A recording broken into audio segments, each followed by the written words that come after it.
Young-joon softly tries to stop Miso from looking into the past, but she tells him that the way Oppa comforted her when they were scared and in danger is the kindest and most unforgettable thing anyone has ever done for her.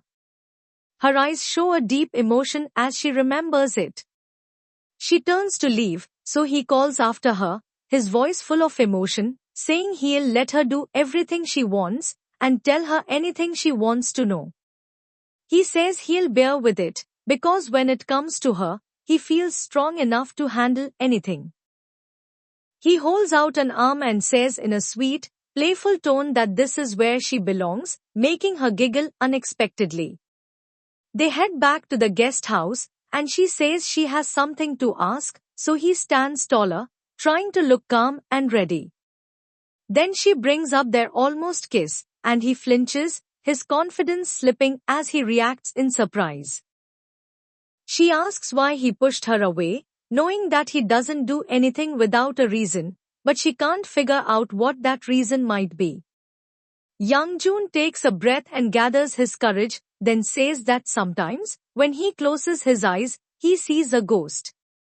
Miso asks if it's related to his nightmare, and he jokes playfully, saying she should call an exorcist, then suddenly yells that there's a ghost behind her, making her jump in fright. She gets scared and runs back to the house, where everyone is having dinner. Cheol says he doesn't drink because he needs to stay alert, and Sarah, who looks a little charmed after he helped her avoid embarrassment earlier, asks about his ideal woman. He says, with a shy smile, that he likes cute women. Everyone jumps up when Young-joon and Miso return, and GWI Nam and team leader Jung immediately begin to argue over who gets to offer him their jacket, completely ignoring Miso. Young-joon says he had a meaningful time, and everyone stares at him in silence until Miso explains that they had a long, work-related conversation. Nobody saved any pork for Young-joon and Miso, and the nearest store is an hour away. Miso says they can just eat some instant ramyun instead, and Young-joon's face brightens with delight. GWI Nam nearly trips over himself trying to beat team leader Jung to the kitchen to boil the water. Young-joon and Miso stay outside to eat, and Miso says it's a shame that Young-joon didn't get to have grilled meat at his first workshop. She teaches Young-joon how to use his ramyun lid as a cup to cool the noodles, and he asks her to add some kimchi, saying it will taste better if she does it herself. The ladies camp out in sleeping bags in the living room, and Young-joon sends Miso a goodnight text, teasing her by saying she has his permission to dream about him. She hides under her blanket to reply and thank him, her face glowing, which makes him smile like a boy who just got his crush's attention. In the morning, Miso sees Young-joon's car driving away and quickly calls him.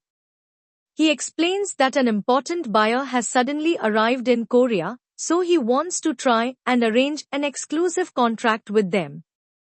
Miso offers to come along, but he tells her to stay and take it easy for once. He hangs up, but a moment later he sends her a text, inviting her to hang out at his house that night, and says he has a gift waiting for her.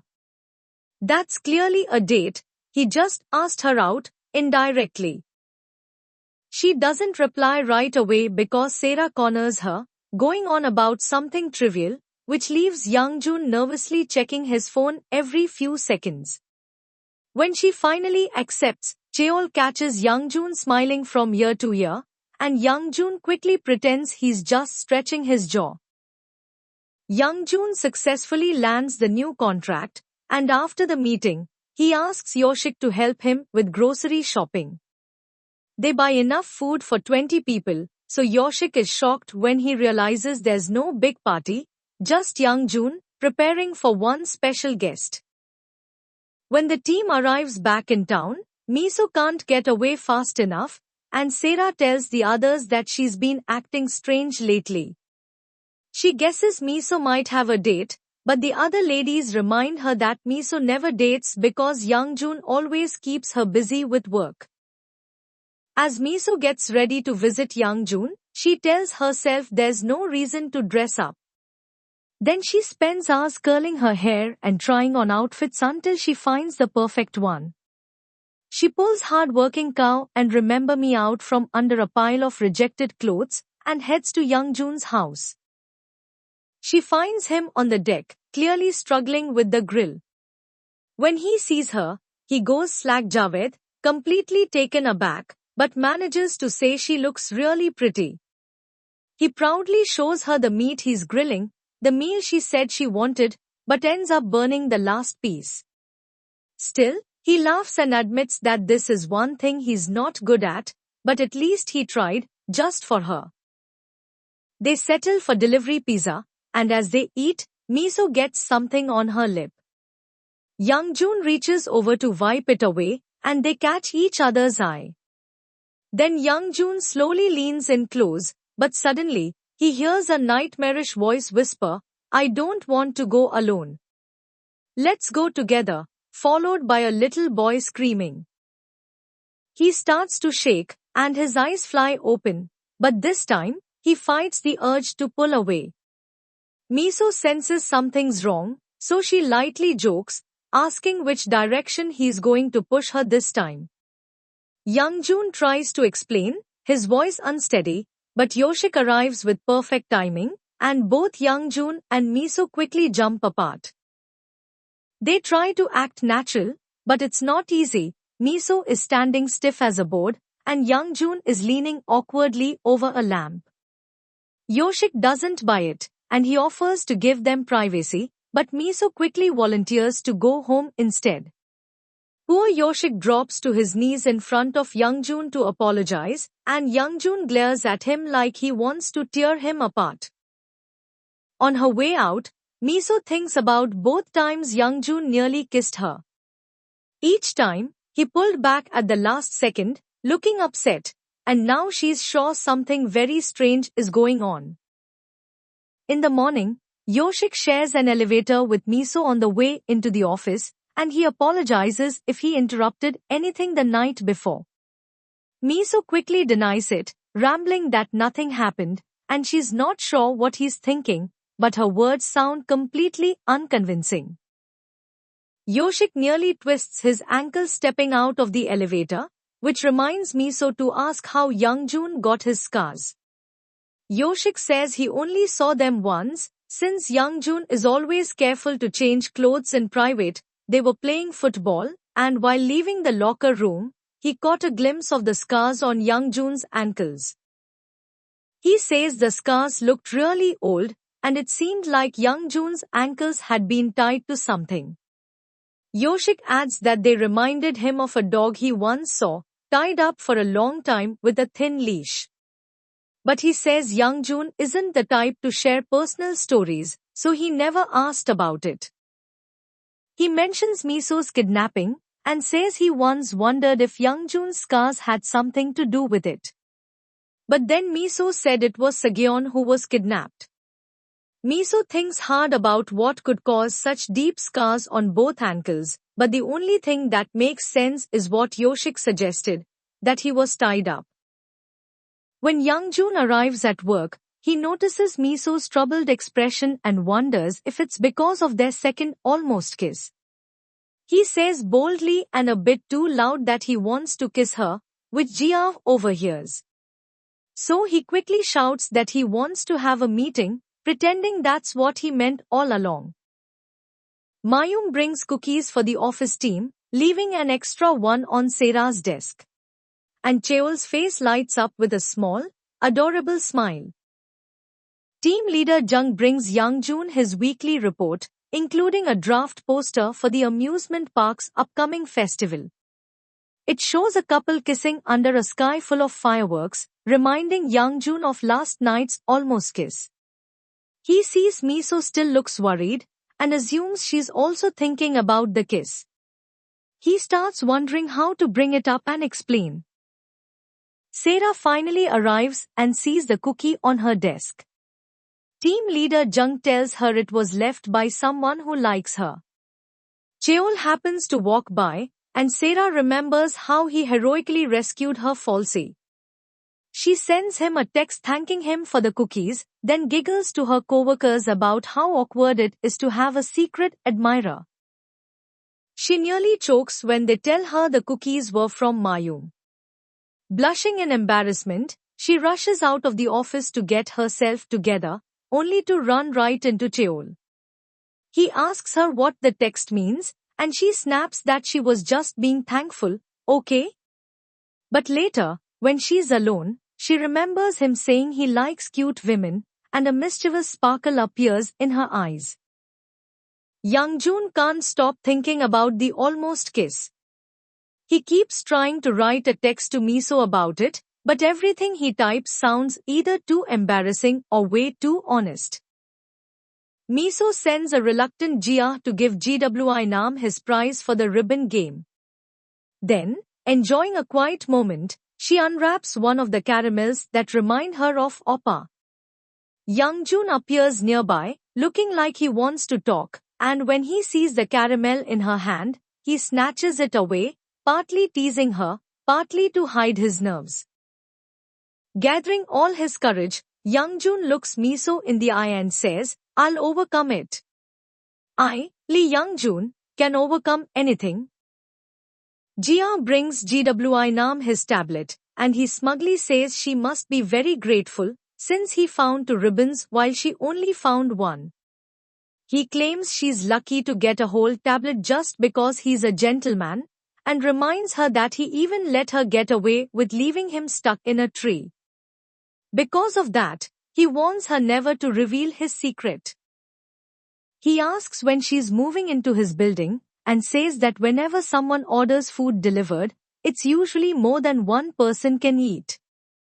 Jia growls that he'd better not be suggesting they eat together, but Nam just grins and says, actually, he expects her to give him half her food whenever she orders in.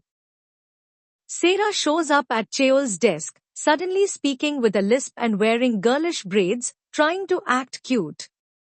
The guys start teasing her, and even Cheol can't hold back a small snort of laughter, which makes Sarah pout and stomp off, clearly upset. Sagyeon keeps reading Miso's diary over and over, the part where she wrote to Oppa. He decides to talk to his mother about it. She says she never knew there was a girl with him when he was kidnapped. Sagyeon tells her they escaped together. He looks happy, relieved, even, that he wasn't alone, and that the girl turned out to be Miso. But his mom frowns and says she has a bad feeling. She warns him gently not to believe everything people say.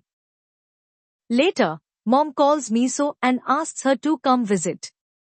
When Miso arrives, Mom says Sagyeon told her they were kidnapped together. Miso quietly confirms it's true, and tells her she was taken to a small, cold room, where a boy had already been held before she got there. She remembers that at first, the boy called her dumb, but then he softened, felt sorry for her, and comforted her.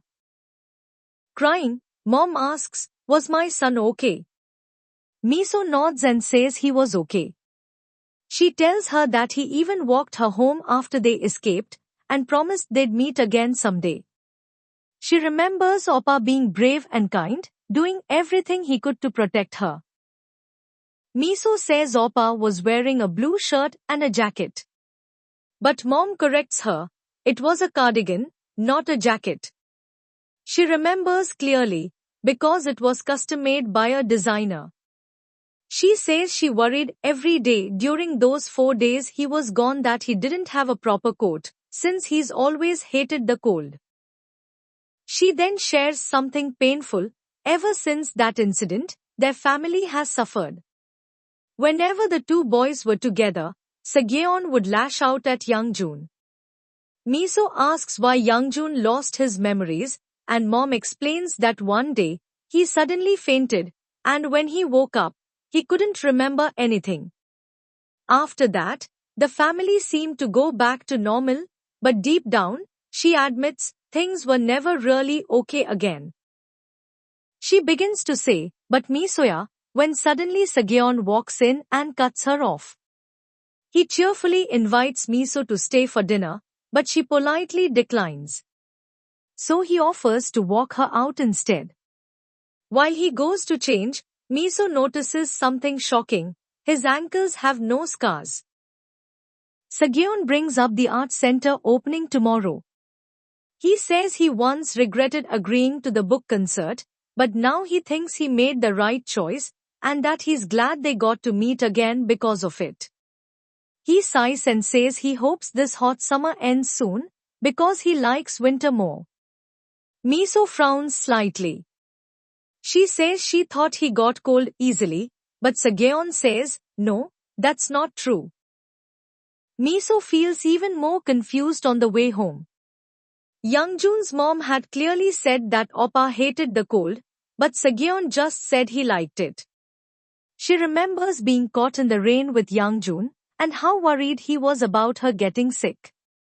She starts to wonder, maybe, but quickly tells herself that it's not possible. Meanwhile, Young-joon finds Miso's childhood diary, and his hands start to shake as he builds up the courage to read it. His memory flashes back to the day he dropped her off at home so many years ago, and how tiny Miso had shyly said she wanted to marry him. He had refused, saying grown-ups should marry someone they love, but she had smiled and said, then you can love me when I grow up. Unable to resist her cuteness, little Young-joon had sighed and given in. He pinky swore with her, promising they'd meet again someday. Lost in the memory, Young-joon doesn't hear Sageon enter the room until he sharply tells him not to touch the diary. Young-joon gently sets it down and begins to leave. Sageon coldly thanks him for abandoning him that day and for hiring Miso. Young-joon turns back to his brother with cold, steady eyes. He replies, sure. Don't stop thanking me. Thanks to me, you get to keep seeing Miso. Miso will always be beside me. Young-joon goes to his mother and politely asks her not to call Miso again. He tells her he'll see her at the art center opening tomorrow and leaves, while mom stays behind looking deep in thought. Later, Young-joon goes out for drinks with Yoshik, who asks if he looks stressed because of Miso. Yoshik says dating someone is like seeing them completely naked. Young-joon mutters, pervert, but Yoshik explains that he means you have to be totally honest with each other, no secrets, no masks. He says that if one person is emotionally naked and the other still hides behind clothes, it leaves the open one feeling exposed and betrayed. He tells Young-joon to stop keeping things hidden, to stop wearing mental underwear, and just tell Miso the truth, whatever it is. He says lies don't stay small, they grow, and eventually they destroy relationships. That's what happened to his marriage. He only lied once and never did it again, but it still ended. Young-joon says it's not that simple, some truths are too painful to speak out loud. That night, Miso has a nightmare, remembering the kidnapping from her own eyes. She hears her frightened voice calling out to Oppa. He takes her hand and calmly tells her it's just a spider. She jolts awake, sweating. She thinks to herself that she'd hoped everything would make sense once she found Oppa, but now she's more confused than ever. She gets a text from Young-joon asking if she's asleep. She replies that she just woke up, and he responds that he saw her bedroom light come on. Miso looks out her window and sees him standing downstairs. Heart racing, she runs out to meet him. He gives her a gift, a small box full of caramels. He says it's to make up for the caramel he stole earlier, and also a not-so-subtle excuse to come see her again. He gently tells her to get some more rest. Before walking away, he pauses, turning back to look at her one last time. Miso smiles, but deep down, she doesn't know why she suddenly feels like crying. The art center opening goes smoothly the next morning. Young-joon and Miso check the final preparations for Seogyeon's book concert. Young-joon tells her she did an excellent job planning everything.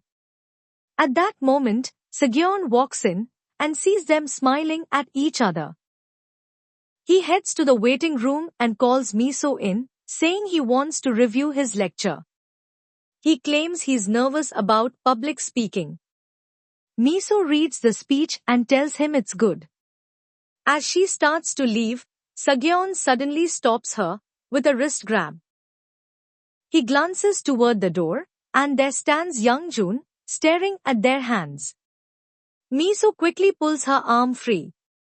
Young-joon glares at his brother and says coldly that someone who needs Miso's approval to speak probably shouldn't be giving a lecture. He tells Miso to follow him, but before she can explain, he's called away. Later, Miso sits with Mom in the audience during the book concert. Mom is still surprised that Seogyeon has finally agreed to appear in public. She thanks Miso, saying it wouldn't have happened without her help. Miso excuses herself when she sees Young-joon, just as Seogyeon is being asked about his first love. He says he recently reunited with her. He begins telling the story of how they were trapped together as children. Miso looks devastated as Seogyeon says he won't lose her this time, and that he'll risk everything to protect her. Miso glances over at Young-joon, but he just gives her a blank, unreadable stare, and then turns and walks out without saying a word. She quickly follows, catching up to him in the lobby. Without a word, she gently takes his arm and leads him outside so they can talk in private. She tells him that what he just saw and heard is a big misunderstanding. When Young-joon says she doesn't need to explain, she insists. She says she wants to explain because she doesn't want things to get confused between them. Young-joon looks guarded, unsure, almost bracing himself. But Miso says softly that she's afraid they'll grow apart over something that isn't even real. She looks him in the eyes and says, "I like you. You've confessed to me so many times, and I'm sorry for being so slow. But I like you too. I really do." When Young-joon just stares at her in stunned silence, Miso feels a wave of embarrassment. It feels like he's turning her down. She starts to turn away, face burning. But then, he grabs her arm, spins her gently around, and pulls her tightly into his arms. Young-joon looks scared, like he's fighting something inside, but he's also determined. He leans in to kiss Miso, but again, just before their lips touch, his body tenses. He gasps and jerks away, trembling. But this time, he doesn't look away. He keeps his eyes locked on hers. Miso, calm and steady, lifts her hand to his face. Slowly, she leans in and gives him the gentlest kiss, soft and reassuring. She pulls back just a little, watching him carefully to see how he'll react.